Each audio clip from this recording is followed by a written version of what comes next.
Welcome students to class 8th. So students, today we will start with our first chapter of English, Footloose in Agra. So let's start with the introduction. Let me know you first the meaning of footloose. Footloose means you are free to travel anywhere without any restrictions wherever you want to go without any bondage or travel planning. That is the meaning of footloose. Then about Agra. As you all know, it is a famous historical place. It is an ancient old city in India in the state of Uttar Pradesh. It is famous for Taj Mahal, one of the seven wonders of the world. Now, let us know about the author. This beautiful text is written by Ruskin Bond, as you should be knowing Ruskin Bond very well because he is famous writer for children books. And to introduce Ruskin Bond, I have to say that he was born on 19th May 1934 and he is an Indian author of British descent. He lives with his adopted family in Missouri, and also he has won many Indian prestigious awards like Padma Shri, Padma Bhushan and Sahitya Academy Award. One more thing you should know about Ruskin Bond is that he wrote his first novel at the age of 17. He has also written many novels, poems, articles, essay and many more children books. Okay? As this Footloose in Agra, it is just trying to explain you, he is just trying to explain you is about his experience about traveling. So, this is a picture of Taj Mahal. Okay, now let's start with the text. First I will read the whole paragraph, then will explain you. The cycle rickshaw is the best way of getting about Agra. Its smooth gliding motion and leisurely rate of progress are in keeping with the pace of life in this old worldly city. The rickshaw boy juggles his way through the crowded bazaars, exchanging insults with tonga drivers, pedestrians, and other cyclists. But once on the broad mall or Taj Road, his curses change to carefree song and freewheels along the tree-lined avenues. Old colonial style bungalows still stand in large compounds shaded by peepal banyan and jamun trees. In this text, Ruskin Bond is feeling that the cycle rickshaw is the best way of traveling in Agra. The reason is that the streets and bazaars are very crowded and very underdeveloped in middle 1960s. So, life is very busy there, slow growth of city. Then, the best use is cycle rickshaw. As a cycle rickshaw is insulting one another with peddlers and other cyclists for getting the way. Where he wants to go? To the Taj Road. And as he reached to the Taj Road, his curses changed to carefree songs and he freewheels along the tree-lined avenues, and the area is covered with large compounds shaded by peepal, banyan and jamun trees. Okay. Now see, looking up, I noticed a number of bright paper kites that flutter, dip and swag in the cloudless sky. I cannot recall seeing so many kites before. Is it a festival today? I asked. No, Sahib, says the rickshaw boy. Not even a holiday. Then, why so many kites? He did not even bother to look up. You can see kites every day, Sahib. I don't see them in Delhi. So, this is a conversation between the rickshaw boy and the author. In this, author is asking about the kites which are flying high in the sky, and he is asking whether there is any festival today. So what did the rickshaw boy reply? That no, Sahib, there is not even a holiday. This is usual, means every day there are so many kites flying in the sky. Then also what is written, he does not even bother to look up, means the rickshaw boy is not even bother to look up in the sky to see the kites. Then what did the Sahib said, means what did the author said, that in Delhi he cannot see this flying kites. But Delhi is a big busy place. In Agra, people still fly kites. There are kite flying competitions every Sunday and heavy bets are sometimes placed on the outcome. Then what is the author is saying, that Delhi is a very busy place. You cannot see flying kites in the sky. But in Agra, people used to fly kites and even have competition every Sunday and bet for the results, means who will win will get something in return. As we near the city, I noticed kites stuck in trees or dangling from electric wires, but there are always others soaring up to take their place. I asked the rickshaw boy, tell me something about the kite flyers and the kite makers, but the subject bores him. You had better see the Taj today, Sahib. All right, take me to it. I can lunch afterwards. Then what happened? Then as they were going through the city, what did the author notice? Sorry. The author noticed there were kites are dangling from electric wires, means they are hanging, swinging loosely in the electric wires, and others are going flying high in the sky. Then he asked the rickshaw boy that tell me something about the kite flyers and the kite makers, but the boy was not at all interested in explaining about all that things. So he just said, you just go and look at Taj. You just go and look Taj. It is not a interesting topic for rickshaw boy. So what did the author said? All right, take me to Taj. Then it is a description about Taj. It is difficult to view the Taj at noon. The sun strikes the white marbles and there is a great drizzling of reflected light. I stand there with averted eyes, looking at everything, the formal gardens, the surrounding walls of red sandstone, the winding river, everything except the monument I have come to see. It is there, of course, very solid and real, perfectly preserved. So in this first paragraph, what is the author is explaining? He is explaining about the Taj at noon, means at the afternoon.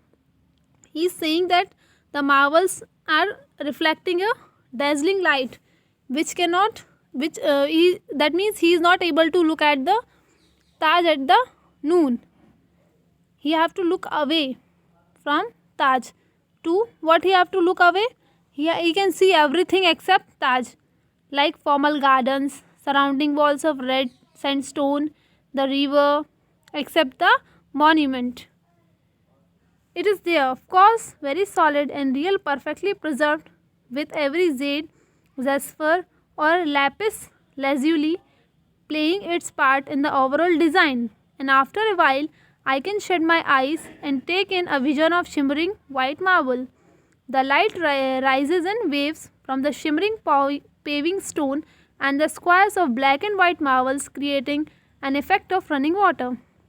Then he is explaining about the monument, that there are precious stones which has made it more beautiful and attractive. Inside the chamber, it is cool and dark but rather musty, and I waste no time in hurrying out into the sunlight. So then he moves inside the Taj and he is explaining that the place is very cool and dark but musty. Musty means dumb smell is there some. Okay. Then he hurry out to go out of the Taj. I walked the length of a gallery and turned with some relief to the river scene. The sluggish Yamuna winds past Agra on its way to union with the Ganga. I know the Yamuna well. I know where it emerges from the foothills near Kalsa, cold and blue from the melting snows. I know it as it winds its way through fields of wheat and sugarcane and mustard across the flat plains of Uttar Pradesh. Sometimes placid, sometimes in flood. I know the river at Delhi where it's muddy. Then he is explaining as he move out the monument, he come across the river. Then he saw Yamuna river and explains whole view of Yamuna, that from where it emerges he saw that place also from the foothill near Kalsa. Then he is explaining about as the river moves in wheats and sugarcane and mustard across the plains of Uttar Pradesh, and in flood and in Delhi as it is in the view of muddy place, muddy bank at a. So this is the paragraph. This I know it as it winds its way through fields of wheats and sugarcane and mustard across the flat plains of Uttar Pradesh, sometime placid, sometime in flood. I know the river at Delhi, where its muddy banks are a patchwork of clothes spread out by the hundreds of washermen who serves the city, and I know it in Mathura, where it is alive with huge turtle, Mathura's scared city, whose beginnings are lost in antiquity. This is the whole explanation the author is giving about that from where Yamuna river is going.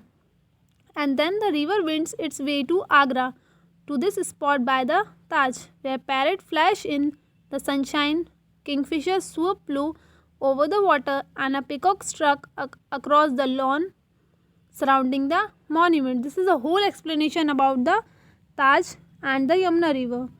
I flow the peacock into a shady groove. It is quite tame and does not fly away.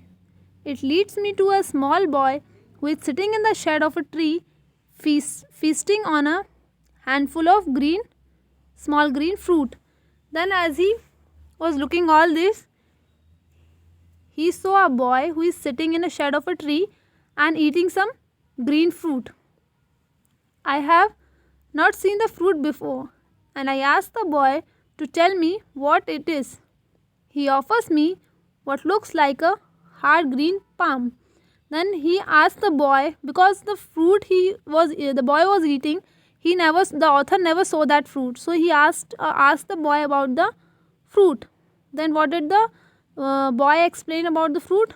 It is a fruit from the Ashok tree, said the boy. Who said? The boy said that it is a fruit from the Ashok tree. There are many such trees in the garden. Are you allowed to take the fruit? Then the author asked the boy that are you allowed to take the fruit? Then the boy answered that I am allowed. He said grinning, my father is a head gardener. Then he said that it is allowed for me to eat the fruits. What is the meaning of grinning? He is smiling and saying that yes, I am allowed. He was very happy in saying that. I bite into the fruit. It is hard and sour but not unpleasant. Then the author also tastes the fruit and saying that it is hard and sour but not unpleasant. Then the author asked, do you live here? What the answer boy give? Over the wall he say, but I came here every day to help my father and to eat the fruit. So you see the Taj every day? I have seen it every day for as long as I can remember, and I am seeing it for the first time. You are very lucky. He shrugs. If you see it once or 100 times, it is the same. It doesn't change. Don't you like looking at it then? I like looking at the people who come here. They are always different. In the evening there will be many people. You must have seen people from almost every country in the world. That is so. They all come here to look at the Taj, the kings and queens and presidents and prime ministers and film stars and poor people too. And I look at them. In this way, it's not boring. Well, you have the Taj to thank for that. In this paragraph, what did the conversation is going on between the author and the boy? That Author asks him that you live here, that means you come to see Taj every day. You are so lucky. Then what did the boy explain? That you see Taj once or 100 times, it will be same. But the people who are coming here, so seeing them is more exciting than seeing Taj. He wants to say he see kings coming, queens coming, presidents, prime ministers, film stars, and even poor. So seeing them, it is not boring. He gazes thoughtfully at the shimmering monument. His eyes are accustomed to the sharp sunlight. He sees the Taj every day, but at that moment, he is really looking at it, thinking about it, wondering what magic it must possess to attract people from all corners of the earth to bring them here walking through this father's well-kept garden so that he can have something new and fresh to look at every day. So the explanation is all clear as you read it. A cloud, a very small cloud, passes across the face of the sun, and in the softened light, I too am able to look at the Taj without screwing up my eyes. So, as one cloud come across the face of the sun, the light becomes soft and it is very easy to look at the Taj. As the boy said, it does not change. Therein lies its beauty. From the effect on the traveling is the same today as it was 300 years ago. Where Bernard wrote, nothing offended the eye. No part can be found there is not skillfully wrought, or that is had no peculiar beauty.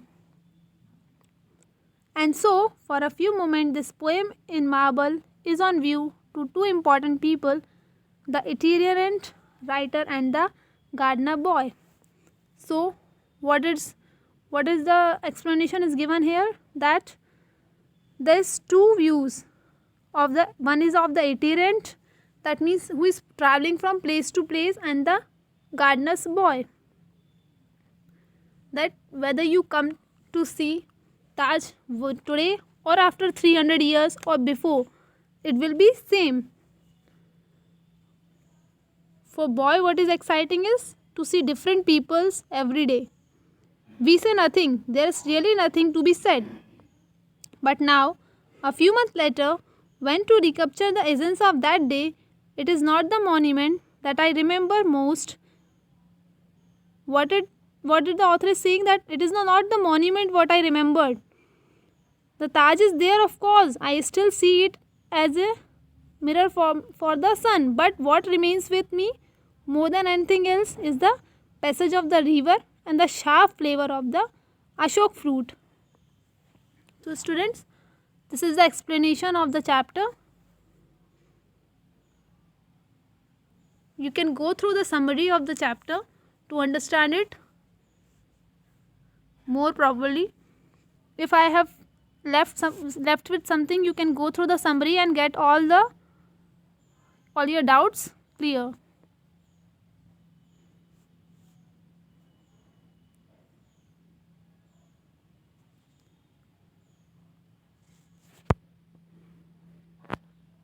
These are the question answers. Note down in your copy and also write the summary of the chapter, so that in case of revision you will get all the doubts clear. Other exercise we will do in our next video.